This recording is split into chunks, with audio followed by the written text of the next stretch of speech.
മഹാകവി കുമാരനാശാൻ സ്മൃതിദിനം. ദാഹിക്കുന്നു ഭഗിനി കൃപാരസ മോഹനം കുളിർ തണ്ണീരിതാശുനി ഓമലെ തരൂ തെല്ലെന്ന് അത് കേട്ട് ആ മനോഹരി അമ്പരന്നോദിനാൾ. വാക്കുകൾക്ക് ആത്മാവും കവിതയ്ക്ക് സാമൂഹ്യബോധവും നൽകിയ മഹാകവി, മലയാള നവോത്ഥാനത്തിന്റെ അമരകവി.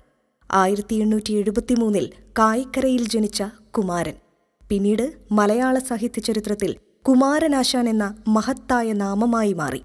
ശ്രീനാരായണ ഗുരുവിന്റെ ശിഷ്യനായ ആശാൻ സാഹിത്യത്തെ സാമൂഹ്യ പരിഷ്കരണത്തിന്റെ ആയുധമാക്കി.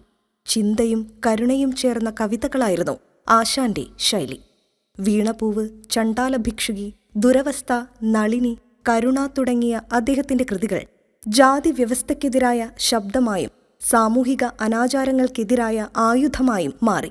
ഒരു ജാതി ഒരു മതം എന്ന ഗുരുവചനത്തിന് കാവ്യരൂപം നൽകിയ കവിയായിരുന്നു ആശാൻ. അനീതികൾക്കെതിരെ കവിതയിലൂടെ പോരാടിയ അദ്ദേഹം മലയാള നവോത്ഥാനത്തിന്റെ സാംസ്കാരിക മുഖമായിരുന്നു. മാപ്പിള കലാപത്തിലെ മതഭ്രാന്തും ക്രൂരതകളും തുറന്നുകാട്ടിയ ദുരവസ്ഥ എന്ന കവിത പ്രസിദ്ധീകരിച്ച ശേഷം കുമാരനാശാന് നിരവധി ഭീഷണികൾ നേരിടേണ്ടി വന്നു.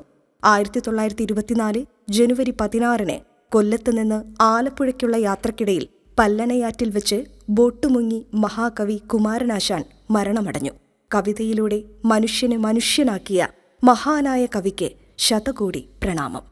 ആർത്തയായി വന്നു കുടിലിൽ ഒളിച്ചോരൻ വാർത്ത പോലും ദുഷ്ടമാപ്പിളമാർ ഓരാതെ കാത്തെന്നെ രക്ഷിച്ചു നീ.